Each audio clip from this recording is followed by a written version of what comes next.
and we'll get started here in just a few moments.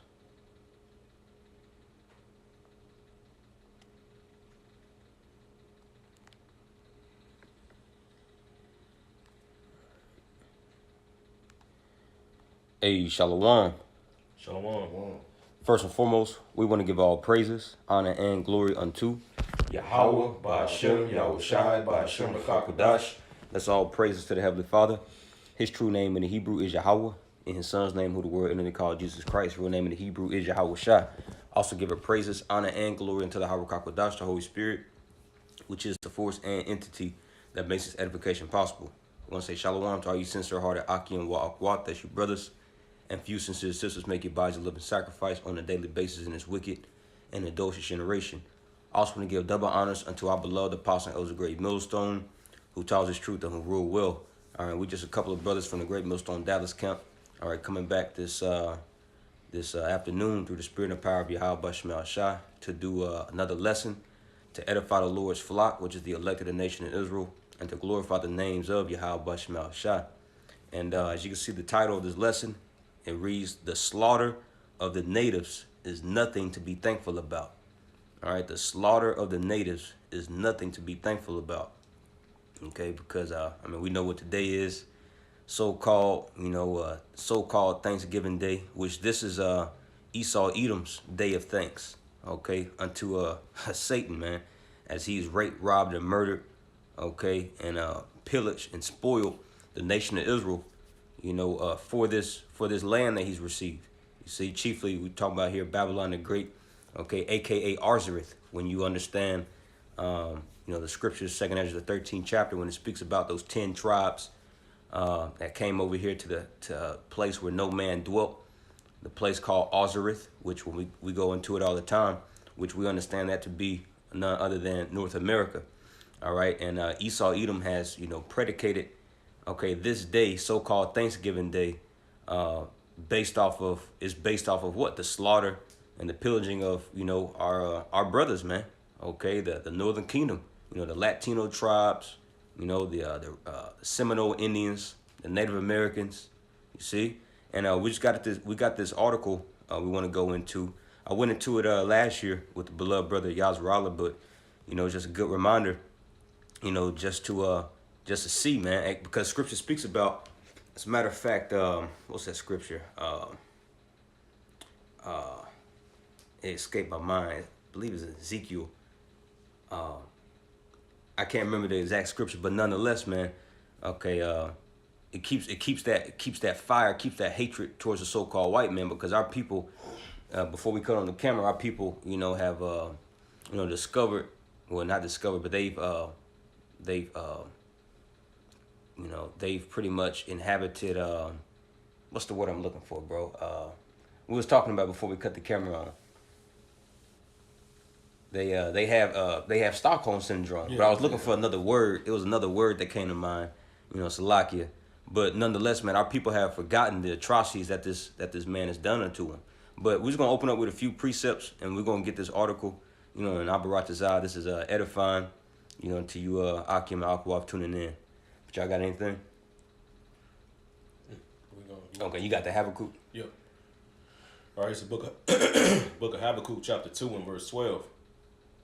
All right, and it reads, "Woe unto him that buildeth a town with blood and establish a city by iniquity." Right. And when you read the book of Habakkuk, the 2nd chapter, this is going into Esau Edom's, wicked system, the system that he has set up, which is established and predicated upon rape, rob, and murder. If a brother can hold Sirach 10 and 8, can you read that again? Habakkuk 2 and 12. "Woe to him that buildeth a town with blood." Right, and that word woe means destruction. You see? So destruction is coming to this man, okay, his kingdom, because why? He built his whole kingdom predicated off of blood, man. And not just blood, because, when you read through the law, the Lord commanded us, the nation of Israel, to kill, particular nations, ultimately, the Canaanites, those 7 Canaanite tribes, the Hittites, Perizzites, Canaanites, Girgashites, so on and so forth, all those ites, but the way Esau did it, it was unjust, you see. All right, he did it in a very abominable way, and ultimately, he's not the chosen people of the Lord, you see. So it was unjustified, and he's still doing it to this very day. You know, that this whole Greater Middle East project was going on over there in the so-called Middle East. You know, what Esau's doing to to the inhabitants of on the Gaza Strip, it's still happening, man. You know, he's literally doing the same thing that he did to the native tribes.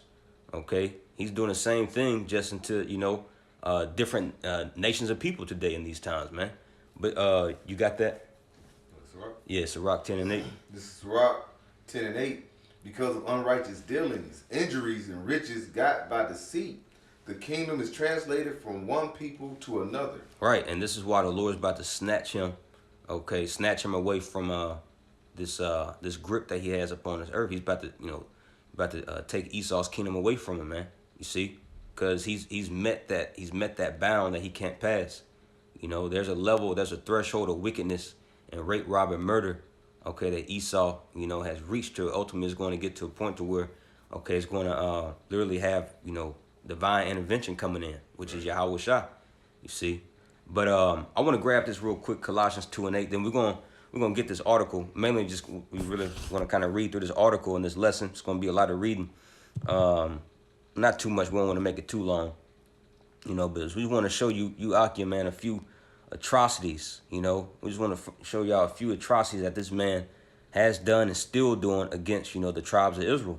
But this is Colossians 2:8. It says, beware lest any man spoil you through philosophy and vain deceit, after the tradition of men, after the rudiments of the world, and not after Hamashiach Yahweh Shah. That's right, man. And we know in context this is speaking about these the Pharisees and Sadducees imposing man-made, laws and traditions, okay, that's not, written within the Torah upon, upon the uncircumcised in this time, in those times. But we can apply this, as into, what's going on right now, as you have, the masses really thinking that they're giving thanks, unto, Yahweh Bashim Ashar, the God of the Bible, you see, under the guise of thanksgiving, you see. And this is why, we go into the origin of things, man. And that's what this lesson serves as. We're just going to this article, which a lot of Akim are doing, today, going to particular articles and videos, going into the atrocities of the so-called white man, which, we speak about this every day, man. How wicked this damn devil is, how much he's done in the earth. Yeah. Y'all got anything before we get into it? Well, like you said, they want people to give thanks to, like you say, so-called Thanksgiving, give thanks for a mass genocide that was brought to you by Esau Edom. All right, that was, 400-some years ago, it was around 1600, they brought forth what they call the Mayflower. We learned that in school.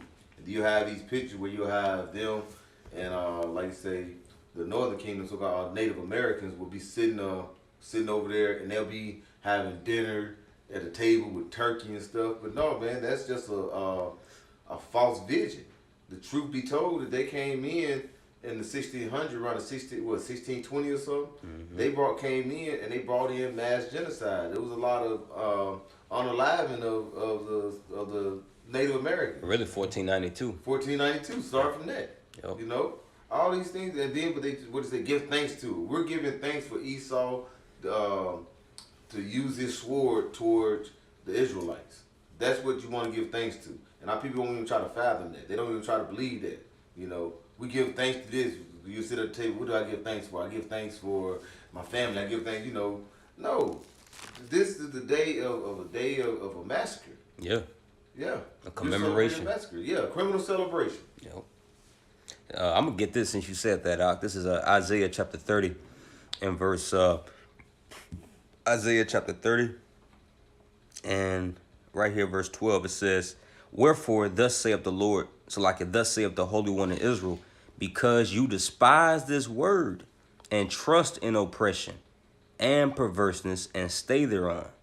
Therefore this iniquity shall be to you as a breach, ready to fall, swelling out in a high wall, whose breaking cometh suddenly at an instant. That's right, man. All right, because as the Lord just said, man, our people, they trust in oppression, and today is a prime example. Is a reminder of really seeing our people trusting in oppression. How did this day become a day of thanks for you? What the hell you got to be thankful for, man? You know, you got to carry your black ass or brown ass back to work tomorrow. You know, or Israelite, you know, tail back to, you know, because we know Jake, we come in different, you know, various, you know, colors, you know, but just, you know, mode of expression. But nonetheless, we're still behind enemy lines, subject to payments, man. You see, but our people, you know, like you said, go to, you showed me that one video, you know, all the grocery stores, you know, ain't got no more meat in it. You know, they took all the turkeys, took all the ham, you know, all the chicken. And the main ones that's doing that is Jake, man. Right. You see? Right. We just did we read Habakkuk 2. This is Nahum 3 and verse 1. Woe to thee, bloody city! It is all full of lies and robbery. The prey departeth not. This is a bloody city. So like you say, this city was built through by blood. All right, starting with the northern kingdom and continue on through the southern kingdom. This is a city that is full of lies, deceit. All right, all these and who's the prey in here? It's Jake, so-called Black, Latinos, and Native Americans. And when you look at how we celebrate our own demise, that would make you think, damn, that and you constantly doing it, you basically is showing a form of insanity. Yeah. Constantly celebrating your demise. Smiling in the face. Who, like I said, who be in the stores, main one buying all this groceries and food is Jake. I want to celebrate for him putting us to unalive us. And it's about to be a mass deportation as soon as Trump get in office. But your ass, you know, you people gotta get put out your misery, man. Yep. You know? But brother ain't got that. We're going ahead and get into this article. So this is it says uschina.embassy.gov. And the title of this article is The American Genocide of the Indians, which we know, okay, they come from the tribe of Gad and Reuben, okay, pursuant to the book of Genesis 49 and Deuteronomy 33. Says the American genocide of the natives, historical facts and real evidence. And as we read through this article, man, it's just giving you just a few of the atrocities, man. It's a lot of things that this damn devil, doesn't have published because he's done that much, man. You know, but I'm just gonna start reading, or unless my brother want to read it. It says the term genocide, made from the ancient Greek word genos, race, nation, or tribe, and the Latin sedere, meaning killing, annihilation, was first coined by Raphael Lemkin, a Polish-ish legal scholar, in his 1944 book Axis Rule in Occupied Europe. It originally means the destruction of a nation or ethnic group. You see, that's what it means, the destruction of a nation or ethnic group, man. See? Going to show you that they've always wanted to eat. This is Esau, man. We're dealing with our wicked twin brother, man. What did he say? Genesis, the 27th chapter, he says, for the days of mourning of my father are at hand, then will I slay my brother Jacob, man. Esau knows that the northern kingdom, the native and Seminole Indians, those are Israelites. That's why when Christopher Columbus came over here, he had 2 Hebrew translators with him. You see, reading out of the book of 2nd Ezra. You could watch. They even showed you that in that movie 1492. You know, so he knows that the natives, man. Those are we're the true biblical Israelites. You see, a lot of Hebrewisms. They were calling Yahweh. They kind of had a derivation from the name Yahweh. How did they pronounce it? You remember? It was close to Yahweh, but nonetheless, you got the Decalogue stone, all different type of, Hebrewisms, and customs, and traditions that, that they carried over when they came from out of the land, man, out of the Assyrian captivity. And so I'm just going to kind of skip down. And like I said, it's a pretty lengthy article, but I'm just going to hit some of the main points, which I recommend you, Akim, if you can, hey, read through it on your spare time. I'll put the link in the description box after this lesson. As a matter of fact, I'll throw it in the chat right now. Let's see.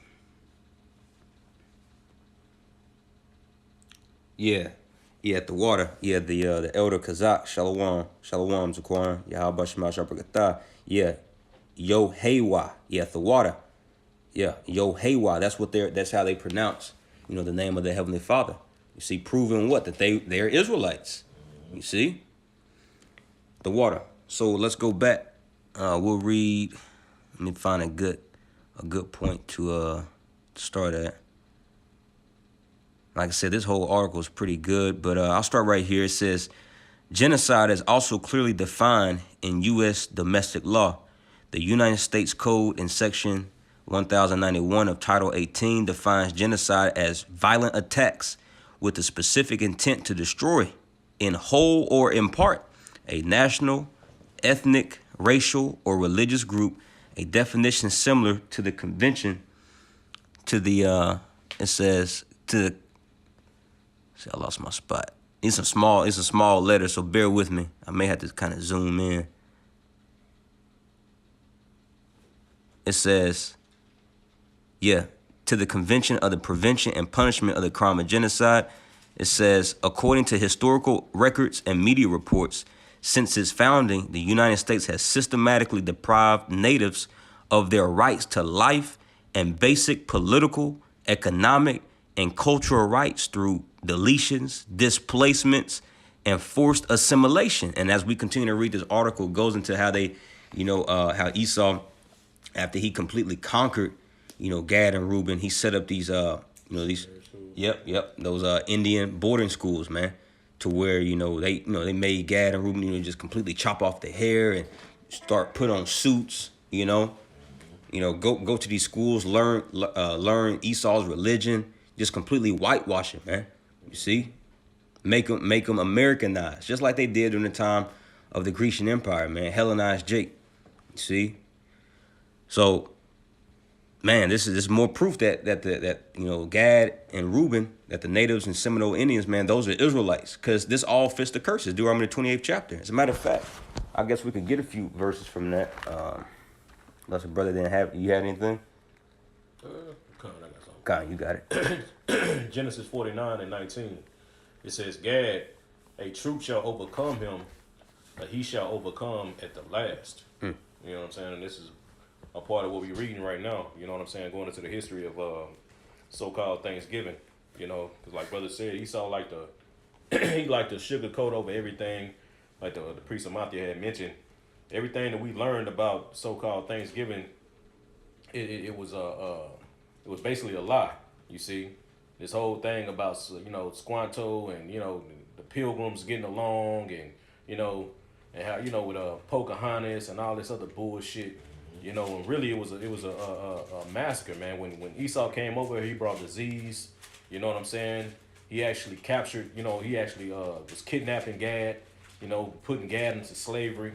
You see, these are all the particular things, what I'm saying, that Esau was truly doing. And now we're in the time of Esau being revealed, man. Yep. You see, like the scripture saying, 2 Thessalonians, that wicked being revealed. All right, with him being revealed, it's going to reveal the acts that he did. Like it says in Habakkuk chapter 2, that shameful spewing, man. You see? Now all this history is being brought up, man. Esau can't lie about, what actually took place. That's why he made that change and to call this day so-called Indigenous Peoples Day. You see, because the Lord is shining a light on who this devil truly is, and they asked what he truly done unto the tribe of Gad, man, in the northern kingdom over here in the Americas, man. Yep. This is Job 13:4. But ye are forger of lies. Ye are all physicians of no value. And you mentioned, like I said, he brought forth rape, robbery, and murder onto this land. When he came up here, Jake, like you said, the Northern Kingdom, what did they do? Yeah, they basically saved, like Cristobal Colon, giving them certain medicines and things to help them, because they was dying off when they got over here into this land on the boats. But what did they do? To repay them, what did they give? They gave them blankets and stuff that was killing them. Smallpox and stuff. That's what he would do to repay you. You help him, and what he repay you with? Pay you with what? Disease and destruction and death. All right, Revelation 6. Wherever he go, death and hell follow him. That's what he do. That's his MO. All right, wherever he go, he's not gonna hear. He's gonna seem to help you, but what? He's gonna be drawing swords. That is the epitome of what Esau is. He's not someone that's gonna help you build. All right. He's no physician of no value. If he's gonna try to help you, it's not gonna be beneficial to you. It's gonna be a destruction to you. And that's what he's done. And then he wants you to celebrate. Think about that. He wants. I'm keep saying he wants. He wants you to celebrate your own demise, your own destruction. Man, that's how you know you're a conquered people, man. You know. I want to pull this out, and this is from Wikipedia. I just put it up. It says Native American genocide in the United States. All right. It says the destruction of Native American people, culture, and language has been characterized as genocide. Debates are ongoing as whether the entire process or only specific periods of events meet the definition of genocide. Many of these definitions focus on intent, while others focus on outcomes. I'm gonna get to the point. I'm gonna jump down, but it says Native American genocide. They're now starting to go into basically the deaths. All right, you know, it gives a little information or whatever. It says deaths. 96% population drop from 1942 to the 1900s. 96%, bro. That's damn near the whole. They almost done away. They almost did away with the Northern Kingdom, bro. With Gad, man.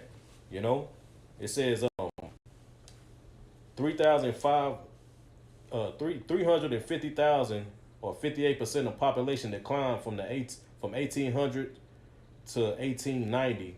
It says 98% of loss of ancestral lands. So took everything from Gad, man. Yep. You see. So this is the shit that, you know what I'm saying, that Jake need to know about, man. You see, but even when we bring this information out, even going into this next holiday that's coming up, Christmas, you know what I'm saying, and what it's truly about, Jake's still gonna celebrate it, man. Yep. You see, they still gonna do this thing because they look at Esau as their guide, man. You know. I'm gonna get this. This in the book of Job 24 in the NLT, starting at verse 1. Says, why doesn't the Almighty bring the wicked to judgment? Why must the godly wait for him in vain? Evil people, because that's a vexation of a righteous man, just like Asaph, asked the Lord the same question, like, damn, how come the wicked and the proud, it seems like they never get punished, But there will be a judgment, man, and that's what we're about to witness happen here up on the soils of America. America's about to be judged. That's why we open up with Habakkuk 2:12. Woe unto him that establisheth, a city or town by blood. So there's going to be destruction that's going to come up on this place for you touching the Most High's, chosen people, the apple of his eye. So it says, Job 24:2 in the NLT, evil people steal land by moving the boundary markers. They steal livestock and put them in their own pastures. This sums up, we're going to continue to read Job 24, but this sums up exactly what Esau Edom has done. And it's still doing, but as it pertains into, this folly day that these people, are out here celebrating right now, this is what they're literally, paying homage to. They're paying homage to, the so-called white man, Esau Edom, for putting a foot, up the tribe's ass, man. So it says evil people steal land by moving the boundary markers.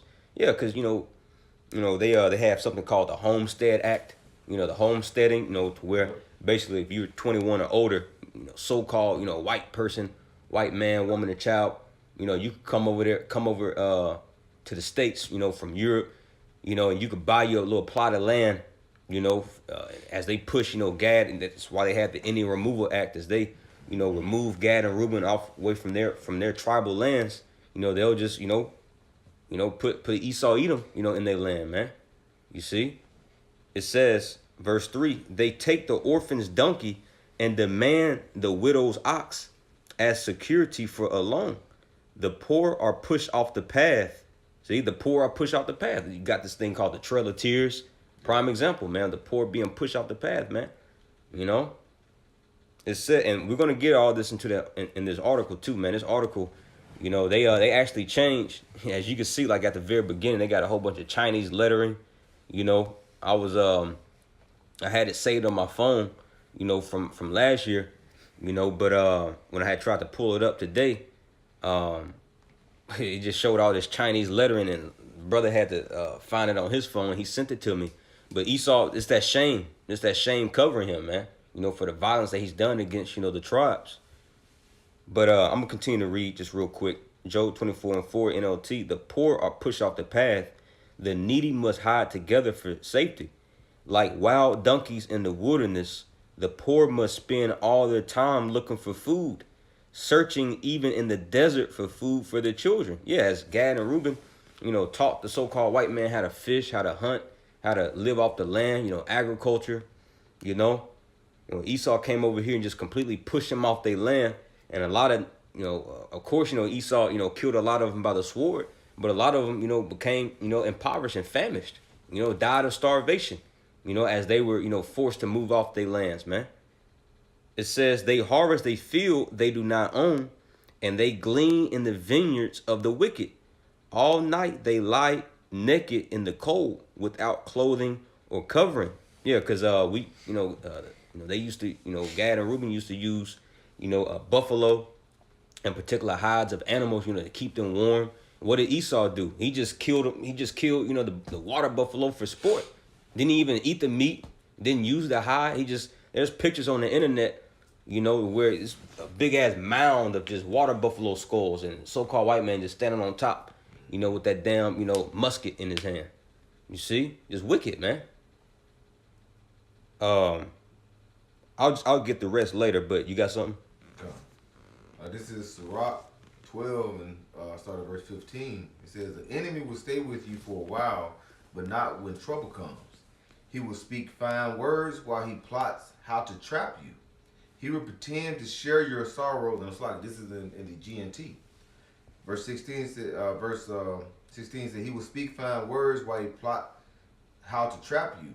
He will pretend to share your sorrows, but he will kill you if he gets a chance. If trouble comes your way, you will find him waiting, ready to trip you up while he pretends to help you. He will be a different person then, rubbing his hands, nodding his head, and spreading rumors about you. That is Esau Edom. Everything you see, he always say, I'm doing it to help you, but yet he's looking to do what? Destroy you. All right, like you said, with that mass genocide, this man knocked off 90% of Gad over here. Do you think that's somebody that's looking to help you? Do you have people today talking about, well, that was in the past, you got some good ones, all right? And you brought that analogy tonight with Muhammad Ali, talking about with the snakes. If you have, how does it go? You have a few snakes? Yeah, he said it was 1,000, basically, roughly paraphrasing, if there's 1,000 venomous snakes trying to get in, all right, and then, how Jake say, well, it's probably a good few. He said, why would I take that chance of letting them in hopes that the few good ones convince the rest of the 1,000 that want to bite me and kill me? Mm-hmm. You know what I'm saying? Why take that chance? You know what I'm saying? How can you tell the difference? Right. Because they all snakes. All snakes. Because the Lord, like I said, when you look at the nations, the Lord look at nations, and when you look at Esau as a whole, the Edomites, they are a nation of snakes, all right, vagabonds, who's looking to always tumble over you and get on and stay on top. All right? And he's utilizing his sword to the best of his ability. Hence what happened to Gad. We're celebrating a mass genocide. That's what they want you to do. Come celebrate this. Indigenous People Day. All right? Cristobal Colon Day. When you start going back and looking at the origin of these different holidays they set up for, a lot of it goes back to them showing their teeth. Showing who they truly are. Mm-hmm. All right, but they disguise it with what? Being merry, celebrating. But when you go back, goes back to them being their true, showing their true wicked ways.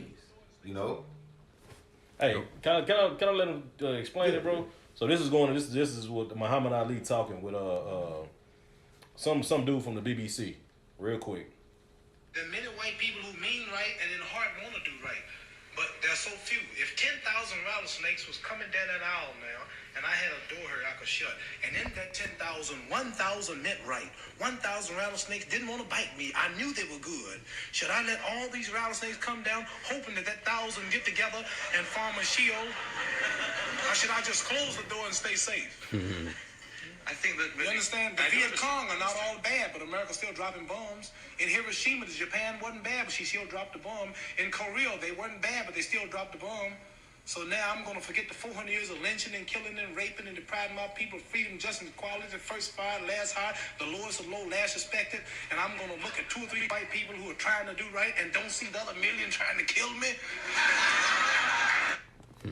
There you go. Yep. Bro, and that's a true statement. that's true.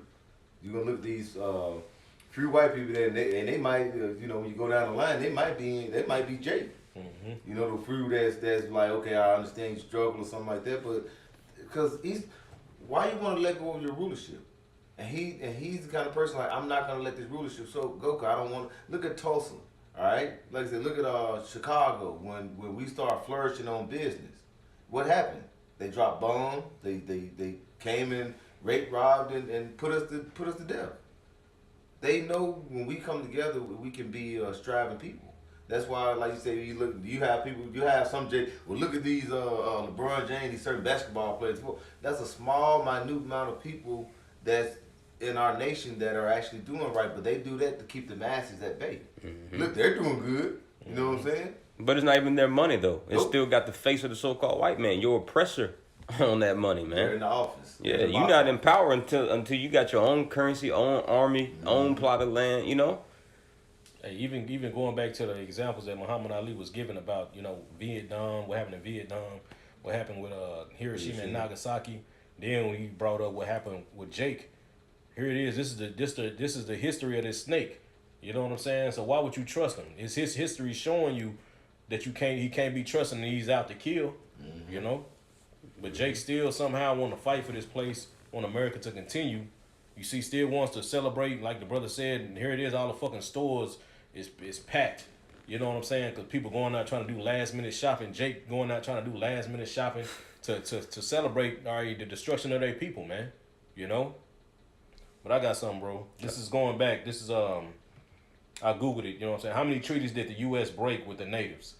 It says from 1778 to 1871, the United States government entered into more than 500 treaties with the Native American tribes. All of these treaties have since been violated in some way or outright broken by the U.S. government, with Native Americans and First Nations people still fighting for the treaty's rights, all right, in federal courts. So here it is, man. It tells you in the Psalms 55, man, that he broke. I got you right here. Go ahead. This is Psalms chapter 55 and verse 26. It's like in verse 20. He had put forth his hands against such as be at peace with him. Right. Who was at peace with him when he came over here, man? If it wasn't for Gad showing these Edomites how to survive during that winter, they would have died off, man. Yeah. You see, here it is. Gad came and gave them stuff, showed them how to farm the land, showed them where they can go, what lands were good. Basically showed them everything, man. But that's the spirit of our people. Our people are naturally peaceful, man. Mm-hmm. They naturally want to coexist and just get along, man. They, like the scriptures say, Jake is a plain man. You see, you know, Jacob was plain, bro. He just wanted to chill. You know what I'm saying? Our people are very, even from the northern kingdom to the southern kingdom. Our people are very They got hospitality, man. You see. But keep going, bro. It says he had put forth his hands against such as be at peace with him. He had broken his covenant. Right. He has broken his covenant. All these treaties that Esau came over here and made with Gad, he done broke every last one. Even when a few years back they had that pipeline they tried to put through the North Dakota pipeline. Yep. Even up there in Canada, you still got Jake up there still trying to fight and stop these people from coming over the land that Esau made the treaty with their ancestors, man. Yep. But here it is, they violate, lets you know that you cannot trust this, man. Can you read that next verse, bro? Verse 21. The words of his mouth were smoother than butter. Right. He's worried, hey man, Esau come like he's like even going back under the Sirach, what is that, 12? You know, never trust thy enemy, man. Though he go crouching and humbling himself. You see, Esau gonna come like he's for the call, like he's you know what I'm saying? Like it's all good, he's peaceful. But what? It says the words of his mouth were smoother than butter, but war was in his heart. Yeah, so he had an alternative motive, man. He had a different motive. He had a motive behind what he was trying to do. He comes peaceful, you see. But then and this is the perfect example going into what he did with Gad, man. You know, yeah, we're for you. Then he in the straight killed Gad, did all this bull, you know, just damn near killed off the whole tribe, man. Yep. You see, then celebrating it every year, man. Right in people's faces, bro. You know, right in Gad's face, man. That's a slap in the face, man. Yep. All right, even to you so-called Negroes, man. You see, you should be offended, cause that's the Gad our people, man. You see, the so-called Latinos and Native American tribes, they our people, man. Yep. You know, and you helping celebrating the destruction of your people, man.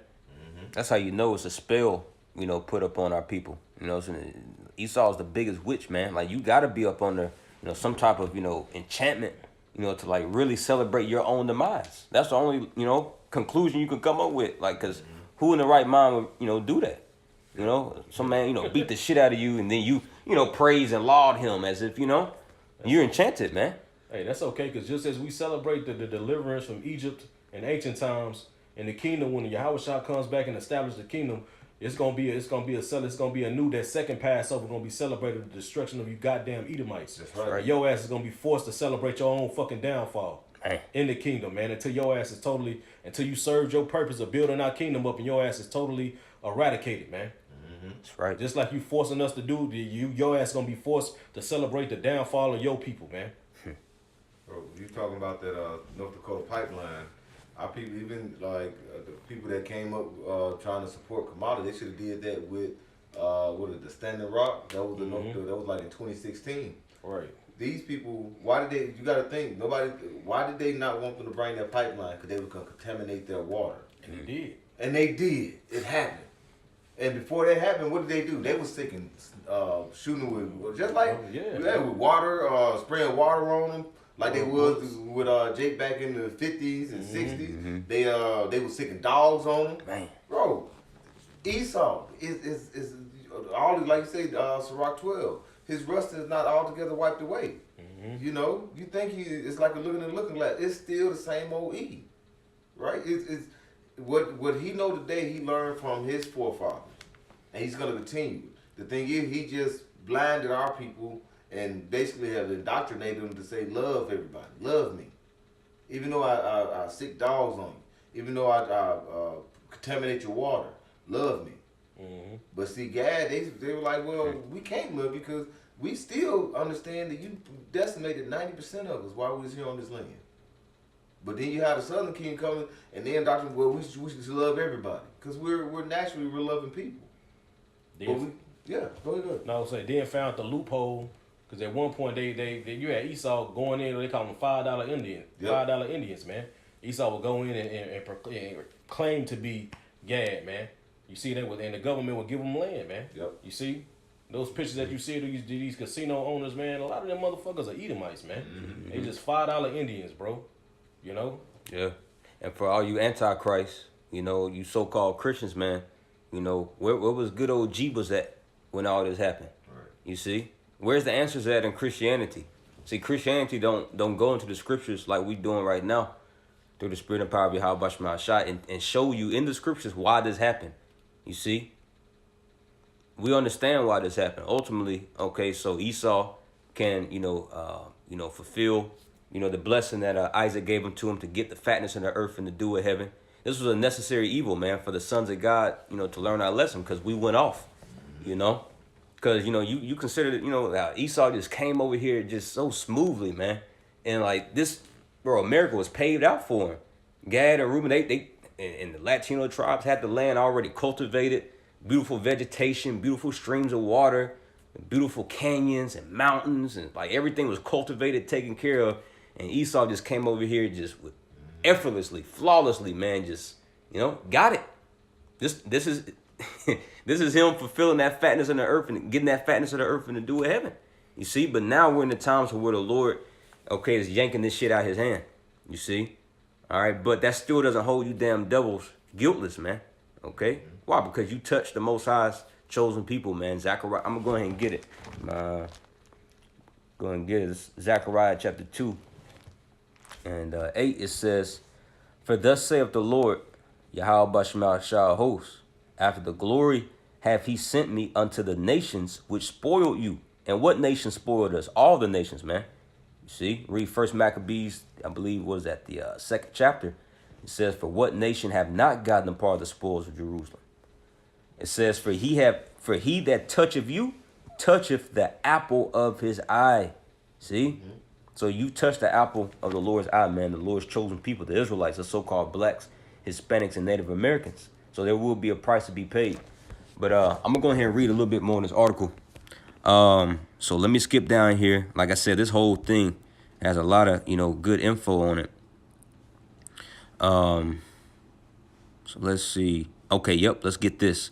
It says in the middle part of this first paragraph, it says, during the American War of Independence, 1775 through 1783, the Second War of Independence, 1812 through 1815, and the Civil War, 1861 through 1865, the U.S. leaders, eager to transform its plantation economy as an adjunct to European colonialism and to expand their territories, converted check this out, Salakia coveted the vast Indian lands and launched thousands of attacks on Indian tribes, slaughtering Indian chiefs, soldiers, and even civilians, and taking Indian lands for themselves.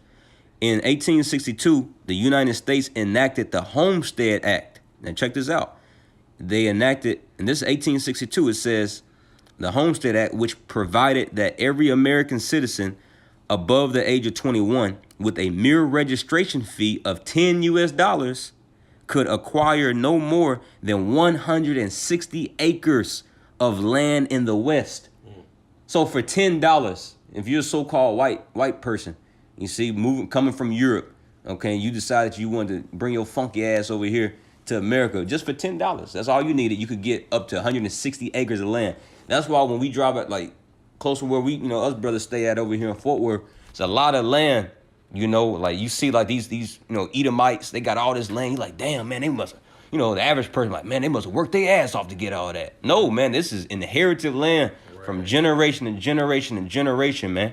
See, so-called white privilege, man. You see, Esau's a thief. He didn't work for this shit, man. And this is where all of it came from. This Homestead Act, man. See, but they tell you to pull yourself up by the bootstrap, and maybe you can get this too. No, you see?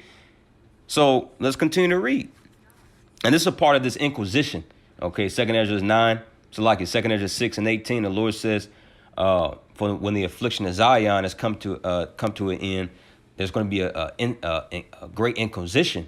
Can we get that? I don't want to butcher it. Hey, what year did you read? 1862. 1860. For the Homestead Act. But I'm gonna get this real quick. 2nd Ezra chapter I got you, bro. Count. What is it? 2nd Ezra 6 and you start at verse 18, points in verse 19. All right, this 2nd Ezra chapter 6 and verse 18. It says, and it said, behold, the days come that I will begin to draw nigh and to visit them that dwell upon the earth, and will begin to make inquisition of them what they be that have hurt unjustly with their unrighteousness, and when the afflictions of Zion shall be fulfilled. Right, and when that time of inquisition, man, which that word inquisition goes into a searching into, you see, a diligent, or a diligent searching into, or a judicial investigation, and that's why the Lord got the prophets set up, man. Okay, because this is us casting that, showing Esau his filth. You see, pulling up his skirts, man, showing you how vile and how wicked this place is and how it was truly established. You see, and the Lord said this Inquisition will come to pass, okay, when the affliction of Zion, okay, the captivity of us Israelites is at an end, when it's fulfilled. You see? And that's where we at. And so that's why all these charges is coming out against this damn devil, and we're using the scriptures to back it up. That's right. Yep. I'm gonna read a little bit more. It says in 1862, the United States enacted the Homestead Act, which provided that every American citizen above the age of 21 with a mere registration fee of $10 US could acquire no more than 160 acres of land in the West. Lured by the land, the so-called white people, or Edomites, swarmed into the native areas and started a massacre that resulted in the death of thousands of Indians. Leaders of the U.S. government at that time, check this out, this is the leaders of the U.S. government, you see? And their sons rule, they're in the ranks today, okay? This is a bloodline thing, man.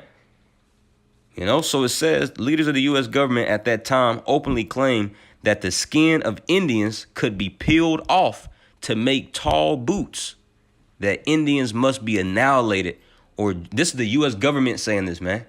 You see, but yet our people, you fast forward to 2024, okay, you got Jake over here voting. You see? Once again, our people love oppression, man. It was just, you know, 100 years ago, okay, they was making boots out of your ass, man. You see? It says, they said that natives must be annihilated or driven to places that no one would go. Is that not what we just read in Job 24? How the poor are pushed off the paths, you know, where no man dwells. You see? It says natives had to be wiped out swiftly, and that only led, Salakia, and that only dead Indians are good Indians. Mm-hmm. See? I can't remember which president said that. Was that Nixon? I think so. Yeah, Oh, the only good Indians are dead in it. Man, bro, what a fucking devil, man.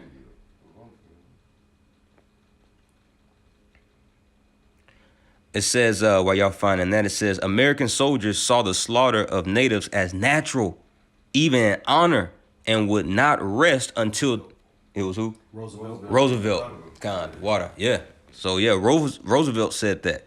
Only dead Indians are good Indians, man. See? So what makes you think that they just suddenly have a change of heart in 2024? You know, that 2020 pokey poke, you know, juice. You know, okay, now he really wants to see you healthy and thrive. No, man. As we continue to read this article, it's going to show you how they in the late 1900s, right? How they were sterilizing the native women. Mm-hmm. Yeah. You see, sterilizing their wombs, man. It says they said they killed thousands in the West, bro. You know what I'm saying? They massacred, man. That's why when Jake when Gad would see Esau, they would say Yosemite, man. They would call him Yosemite, which Yosemite, when you look it up, means those who kill. Mm. You see Yosemite Sam? Yep. You see that nigga is a Edomite with the pistols. Shooting everywhere. Yeah, you know what I'm saying? Hey man, that's why it made. And then they named that part Yosemite. Mm-hmm. You know? Mm-hmm. This is all history that Jake don't even know, man. Jake don't think to look shit up or even go into the history, man. Kind of quick. Jeremiah 13:23. Can the Ethiopian change his skin, or the leopard his spot? Then may ye also do good that are accustomed to do evil. All right, and you know Jeremiah was going in on Jake, but can look at the ones that is actually accustomed to do evil is Esau. That's his nature. Right? They learn from Esau. Yeah, they learn from Esau. You know, like I said, shit, Jake been indoctrinated from Esau. So, but when you look at him, he can't change his stripes. He can't change his color. He can't change his ways. He's gonna continue to do what he's accustomed to do. It's evil. All right, to do mass genocide. Look what he's doing now with the pokey poke. Hey, that's still on the radar. People are trying to forget about it, but that brought forth a lot of people to be on the line. Mm-hmm. All right, like you said, he's basically. We got a bunch of, like you say, Yosemite Sam running around. Yosemite Sam. Now he don't have to have just a pistol. Now he have these different laws and decrees that he set up to put you Jakes to death. Because that's who he aimed to do, to put you out, to unalive you. Mm-hmm. Yep. Going back on this article. Oh, you about to say something? No, go ahead, bro. Yeah, going back on this article. Let's see, where do we stop? Okay, it says American soldiers saw the slaughter of natives as natural, even an honor, and would not rest until they were all killed. Was that Ezekiel the 35th chapter? You know, since thou hast not hated blood, blood shall pursue thee. It says similar hate rhetoric and atrocities abound and are all well documented in many Native American extermination monographs. It says, section 2, it says bloody massacres and atrocities. It says since the colonialists set foot in North America, they had systematically and extensively hunted American bison, cutting off the source of food and basic livelihood of the Indians, because that was a staple in Native American, culture, for their food, their clothing, and, different, aspects, of their livelihood. And Esau attacked that, man. See, you taking away a man's living, man. It says, it's a lot. Yeah, I lost my spot again. Okay, here we go. It says, and causing their death from starvation in large numbers. Statistics reveal. Oh, and when you try to find a American water buffalo now, bro, like this, they're damn near extinct. You know, which they used to be very heavily populated here. You know, American water buffalo, they used to be everywhere here in America. But now you got nothing but fucking wild hogs everywhere. Which wild hogs, they're not even native to America. They came from Europe. You see? It says statistics reveal that since its independence in 1776, the U.S. government has launched over 1,500 attacks on native tribes, slaughtering the Indians, taking their lands, and committing countless crimes. Yeah, you got it. Numbers 35 and 33. So ye shall not pollute the land wherein ye are, for blood it defileth the land. And the land cannot be cleansed of the blood that is shed therein, but by the blood of him that shed it. It's just reading what the brother is reading in his history, man. This whole place was established off the rape, robbery, and murder, all right, of you so-called Negro, Latinos, and Native Americans, man. You see? And Esau has to pay for it. You see? And he knows this. All you had that one president, I think it was Thomas Jefferson, said he trembled for his nation because he knows that the Lord is just. Meaning, you know, roughly paraphrasing, which meaning that nigga know what they did in order to establish this place. That's right. He know what they came over here and did and how they did our people, man. There's books of how they used to just chop our people in half, man, just to see how sharp their swords is. Mm-hmm. They would cut women's bellies open, man, and watch the baby fall out and stomp on the baby. You see, these are the same people that's in rulership today, because those same Edomites that did that shit back then are back now in the reincarnation, man. You see? Yeah. Continuing on in what they established back then, man. You see, but we coming into the end of it. You see, that's why the scriptures talk about, hey, man, whatever man, hey, man, you're going to have to pay. You see, all these particular presidents that had something to do with the killing of our people, all right, the establishment of this country, well, if there's not a thing such as reincarnation, how are they going to pay? All right. You see? That lets you know that them niggas are back and they going to have to pay for what they did, man. You know? Mm-hmm. So it continues to say, it says, the American historian Frederick Turner acknowledged in the significance of the frontier in American history, released in 1893, that each frontier was won by a series of wars against the Indians. It says, the California Gold Rush also brought about the California Massacre. Peter Burnett, the first governor of California, proposed a war of extermination against Native Americans, triggering rising calls for the extermination of Indians in the state. In California in the 1850s and 60s, and check this out, an Indian skull or scalp was worth $5. And that was good money back then. I'm going to read that again. In California in the 1850s and 60s, an Indian scalp or skull was worth $5, while the average daily wage was 25 cents. God damn. Says from 1846 to 1873. And mind you, as we're reading this is what Jake is celebrating right now. Stuffing their mouth with, damn ham hocks and,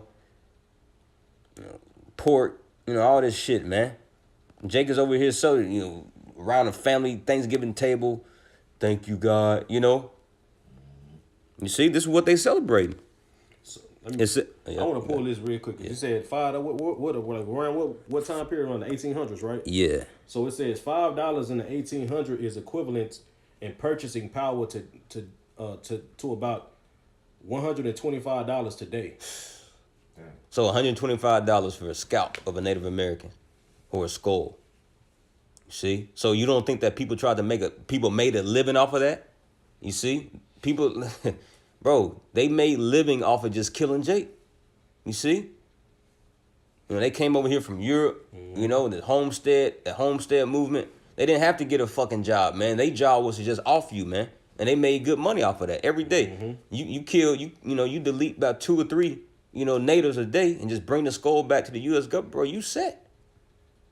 See? Bro, this place is filthy, man. The brother just got it. Numbers the 35th chapter. So you tell me that there's no judgment coming to this place? Right. This is why 200 million missile warheads is a must, man. So it says, going back, it says some of the major massacres include in 1811, American troops defeated the famous Indian chief Tecumseh and his army in the Battle of Tippecanoe, burned the Indian capital, Prophetstown. Oh man, that's a spirit. It says Prophetstown. That was wow. Let me read that again. It says, burned the Indian capital, Prophetstown, and committed brutal massacres. In November 1813 to January 1814, the U.S. Army launched the Creek War against the Native Americans, also known as the Battle of Horseshoe Bend. On March 27, 1814, about 3,000 soldiers attacked the Creek Indians at Horseshoe Bend, Mississippi Territory. Over 800 Creek warriors were slaughtered in the fight, and as a result, the military strength of the Creeks was significantly weakened. Under the Treaty of Fort Jackson, signed on August 9 of the same year, the Creeks ceded more than 23 million acres of land to the U.S. federal government. Man. See? Let me go here. And it continue. Oh, look at this. Look at this. November 29th, 1864, Pastor John Shivington. You see? All right, you hear that vocab, Malone? See? You know, they always try to talk about us Hebrew Israelites. Oh, man, they're hateful. They're terrorists, you know? Okay, but when we get into the atrocities of you so-called Christians, man, okay, y'all are responsible. As a matter of fact, who signed off on all this? The Roman Catholic Church. You see? With all those, just, go into the history, man. Type in, the different, papal bulls that will come from the popes, man. You see? Signing off. Okay, and then you had, of course, the small hat is funding this whole thing, So it says, on November 29th, 1864, Pastor John Shivington massacred Indians at Sand Creek in southeastern Colorado due to the opposition of a few natives to the signing of a land grant agreement.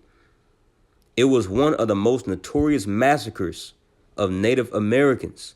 Maria Montoya, a professor of history at New York University, said in an interview that Shivington's soldiers scalped women and children, beheaded them, and paraded them through the streets upon their return to Denver.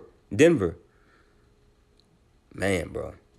And when you a lot of these construction workers, when they, digging into the ground, there's a lot of, reports of them, finding, skulls and bones.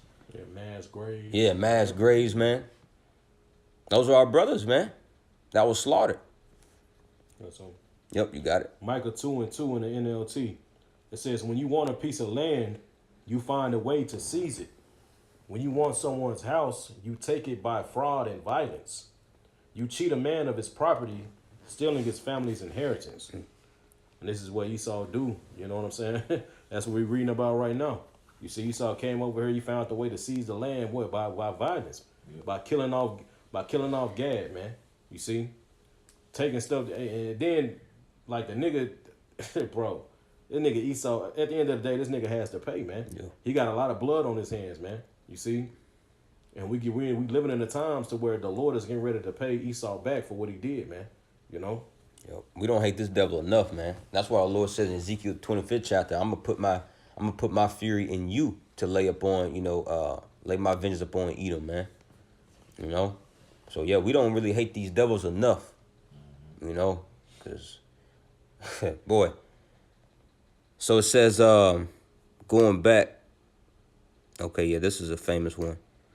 December 29th, 1890. It says near the Wounded Knee Creek, which that's another famous one. That's a popular one. I remember Elder Apostle Hart was going into it. Says near the Wounded Knee Creek in South Dakota, U.S. troops fired at the natives, killing and injuring more than 350 people, according to the U.S. Congressional Record. After the Wounded Knee Massacre, armed native resistance was largely suppressed. About 20 U.S. soldiers were awarded the Medal of Honor. See? So it says in 1930, the U.S. Bureau of Native Affairs began sterilizing, check this out, sterilizing Native American women through the Indian Health Service Program. Sound familiar? I'm going to read that again. It says Native American women through the, SLAUGHT, it says in 1930, so 1930, bro, this is fairly recent. You know? In 1930, the U.S. Bureau of Native American Affairs began sterilizing Native American women through the Indian Health Service Program. See, just like they doing, okay, into even these times, man. You know, sterilizing their wounds, you know, all these particular juices and inoculations. See, as an attack on the seed, man, on the Israelite seed, just like during the time of Egypt, you know. So it says sterilization was conducted in the name of protecting the health of Native American women. Come on, this devil don't change. It's the same. It's the same strategy, just in different times, different eras, man. It says sterilization was conducted in the name of protecting the health of Native American women, and in some cases even performed without the women's knowledge. Statistics suggest that in the early 1970s, man, that wasn't long ago, man. In the early 1970s, more than 42% of Native American women of childbearing age were sterilized. This resulted in the near extinction for many small tribes. By 1976, approximately 70,000 Native American women had been forcibly sterilized. So this wasn't too far back, man. That was 1976, you know. Now, bullet point 3 says westward expansion of forced migration. In its early days, the United States regarded Native American tribes as sovereign entities and dealt with them on land, trade, justice, and other issues largely through negotiated treaties. And as a brother just read, how many treaties did they have? It was over 500. Over 500. It says they largely through negotiated treaties and occasionally through war. By 1840, the United States had concluded more than 200 treaties with various tribes, most of which were unequal treaties that were reached under U.S. military and political pressure and through deception and coercion, and were binding on the Indian tribes only. The treaties were used as a primary tool to take advantage of Native American tribes. In 1830, the United States, and whenever y'all brothers got precepts, you know, just let me know, because I'm just reading it, you know, just you know, showing the filth of this damn devil, man. You know, and I wouldn't be surprised if he, you know, strike this video, but so be it, man.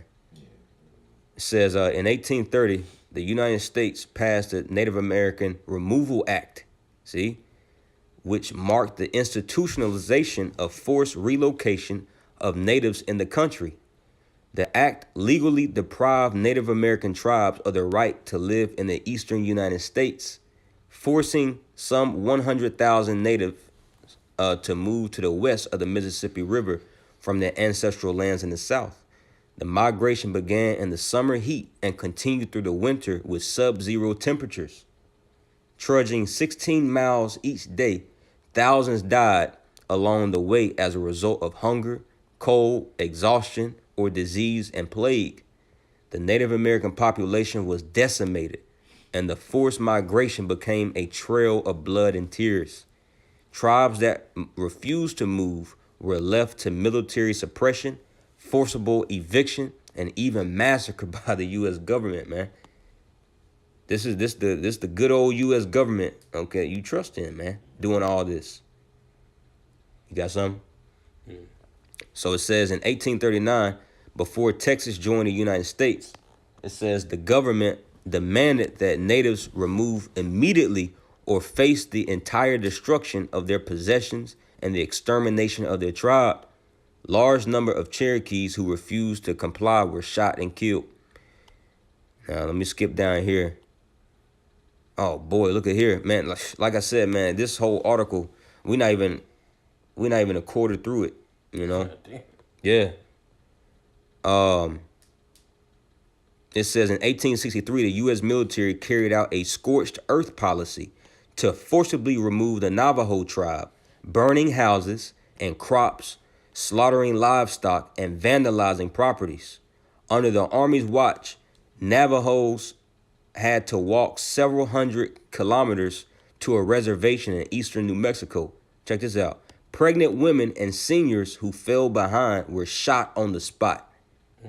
In the mid-19th century, nearly all American Indians were driven to the west of the Mississippi River and forced by the U.S. government to live in Native American reservations. Bro, like I said, all this that's happening, we reading all this wickedness that Esau did. This is the stuff that we know. It's a hell of a lot more stuff that we don't know that he's done. Mm-hmm. You know, that's showing you, if you don't know who the wicked is in the world or in the earth today, then the Lord, he just got you blinded. If you want to try to stay with truths and peace and try to get along and join hand with this man, all right, this is gonna lead to to your demise. Because Esau, the history, when you look at it, it shows that he's pure evil, pure wicked, right? This is a nation of Hamans. You know, when you read Esther, we did Esther 3, just because Mordecai didn't want to bow to him, what did he do? I want to destroy all of them. I want to destroy all the Jews. I want to kill everybody, not just him, but every last one of them. And that's what he is. He's constantly looking for death. How can I destroy these people? And he wanted, and not just he wanted, and that's why he attacks other nations and stuff. Because he really want to take the seed of the righteous, the one that got the covenant with the Lord, off the earth. Mm-hmm. All right, and that's like say the Israelites, so-called Black, Latino, Native Americans, because we're scattered throughout the four corners among other nations as well. Yep. And because you got something? Oh yeah, just back them up. Okay. It's Psalms 83:4.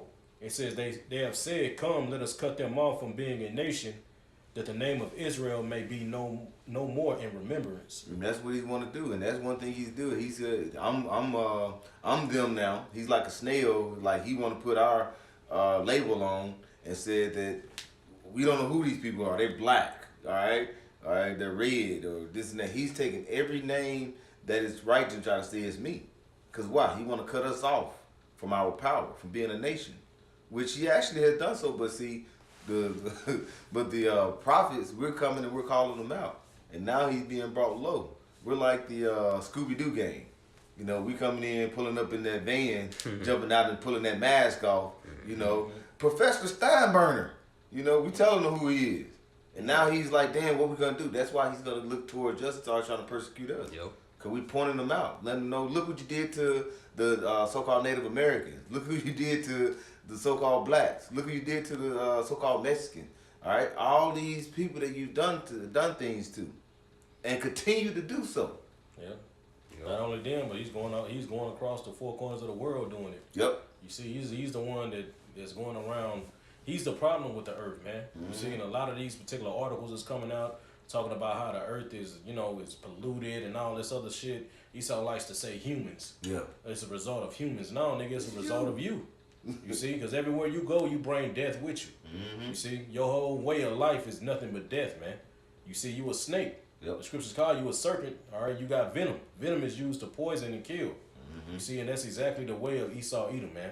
You know, and when you continue reading it, it goes into the nations, man, and it mentions Esau as being the first ones, man. Yep. You see, he's the top. He's spearheading the whole fucking thing, man. You see. Mm-hmm.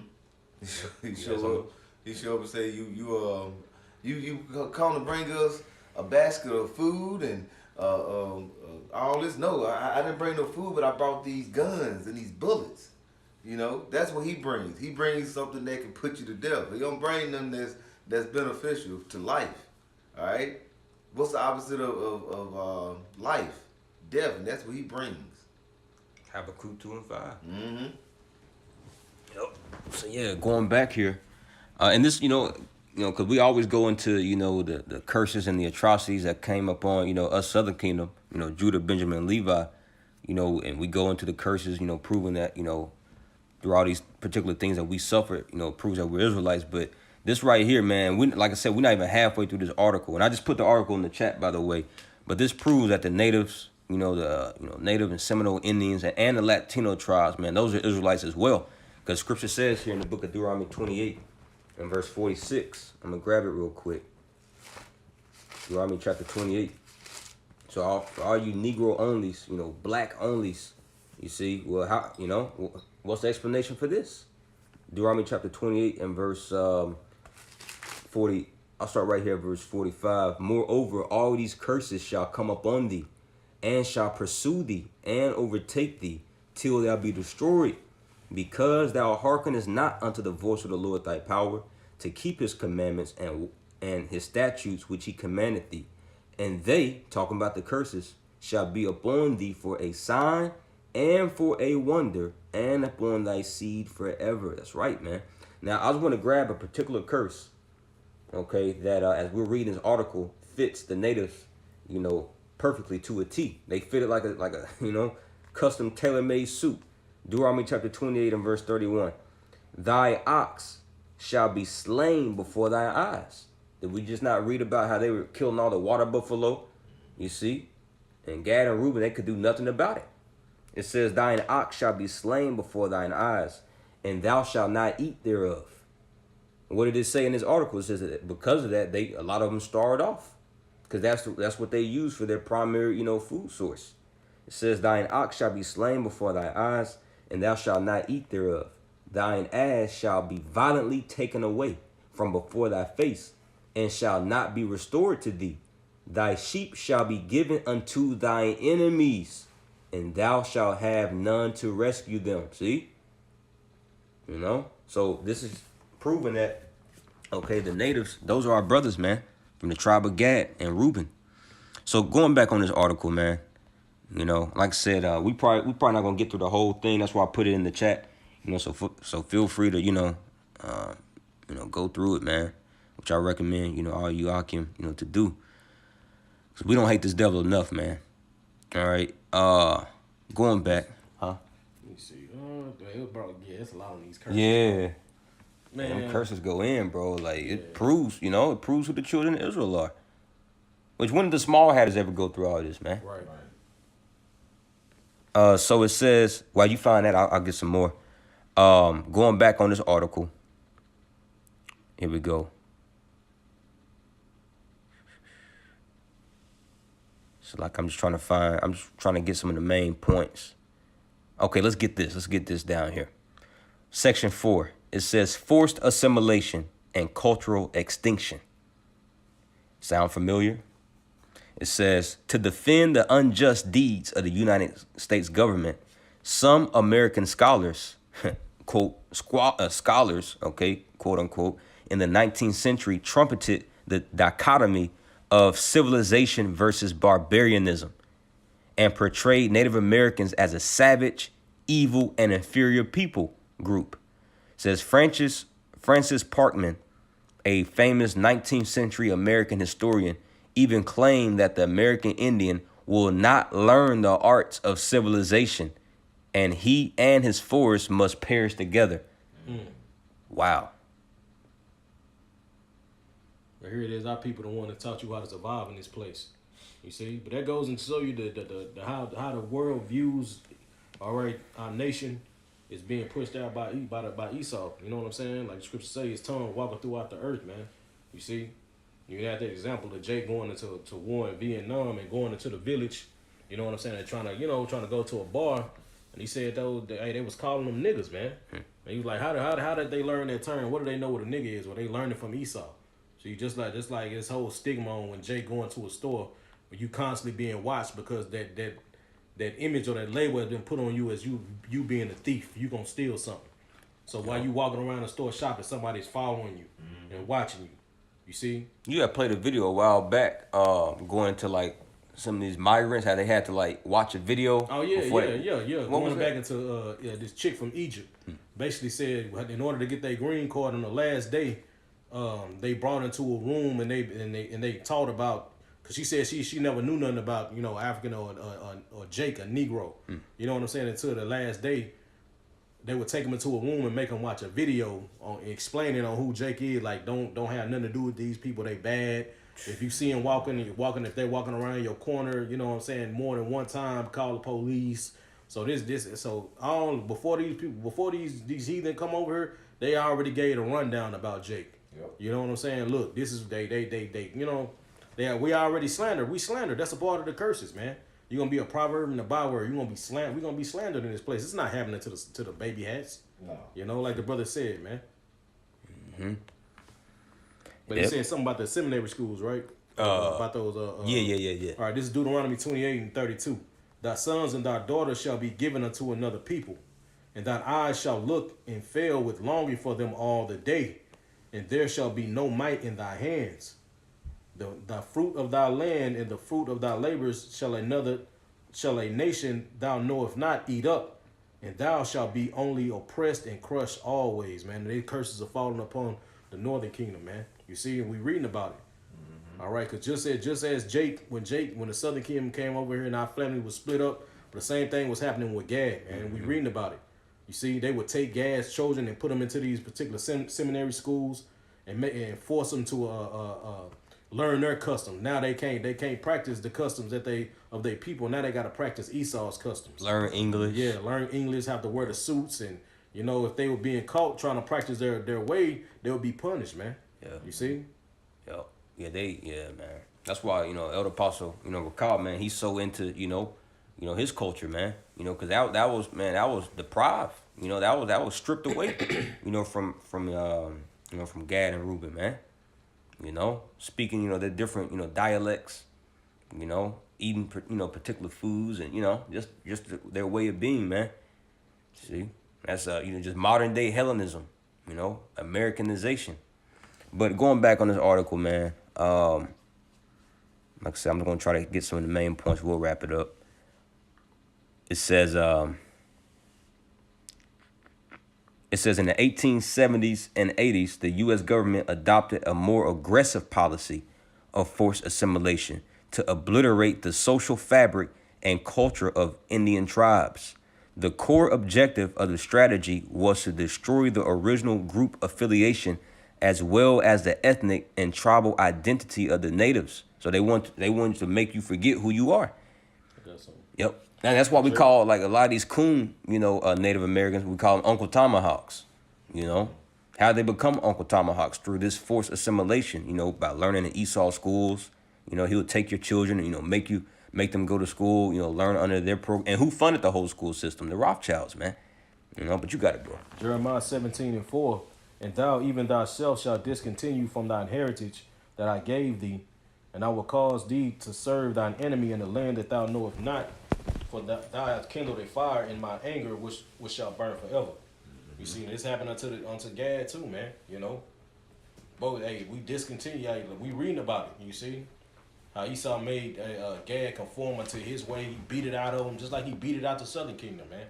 Because like the brother said, our people, even though Gad was going off over there, they still had particular customs that they kept back in the, you know, in the land, man. You see, they still had the particular. You see the remnant of our culture, of them knowing that they were Israelites from the fringes they would wear, the particular customs that they had amongst each other, a brotherly look. You know what I'm saying? But they still went off in certain places. Don't get it twisted, you know. But the little bit, you know what I'm saying, they did preserve that, like the brother said, the lost luminous stones, all these showing that Esau came over here with Hebrew interpreters, man. You see, so that was beaten out of them just like it was beaten out of the southern kingdom, man. You see, we at one point discontinued from our heritage, man. You see. I got wait for it. You actually read this one earlier, Genesis 49 and 19. I'm reading the NLT. It says, Gad will be attacked by marauding bands, but he will attack them when they retreat. Now, when you go into that word marauding, it's going to, like, say, bands, which are marauding gangs. But it says here in the meaning of marauding gang, I just Googled it in the dictionary.cambridge.org. It says, going from one place to another, killing with violence, stealing, and destroying. That's Esau, right? He's go from one place to another. He came all the way over here, like they brought over here, and like we say in 1492 and so on. He came over here with Hebrew interpreters, and he came like I'm coming for, and I'm at peace. But yet he was a marauding being the whole time, coming to kill, destroy. All right, coming with pure violence. He even called his peacekeeping troops. You know, nowadays when they set up these different garrisons throughout the earth, you know, they showed you that on that movie Black Adam. You remember that particular? I can't remember the name of that province, but you know Esau showed you his peacekeeping troops, and those citizens in that town, they were fed up with those so-called peacekeeping troops because they weren't keeping peace. They were the main ones that was wreaking havoc, and that's why Black Adam, he stepped in and saved the day. Yep. You know, and we're gonna have Yahweh Shah, man, the last Adam. You see, deliver us from this so-called peacekeeping troop, Esau, man. Yeah. Right. What y'all think? Yeah, that's pretty much it. So yeah, man, y'all continue to, read this article. We're gonna wrap it up here, man. It continues to go in. Like I said, we only hit maybe like a quarter of it. But yeah, man, you devils got a lot to pay for. All right. But at the end of the day, this is just prophecy, having to run its course. And this is why the Lord, rose up the remnant here in these latter days. Okay, put the spirit of repentance upon us. And Abaratazah, man, we're found worthy enough to be delivered. Okay, and get our payback. All right. So, but until next time, man, we want to give all praises, honor, and glory unto Yahweh, Ba'ashem, Yahweh Shai, Ba'ashem, Hakodash. Want to give double honors to our beloved apostle and elder great millstone, Muaf Lababal, Shalom. Shalom.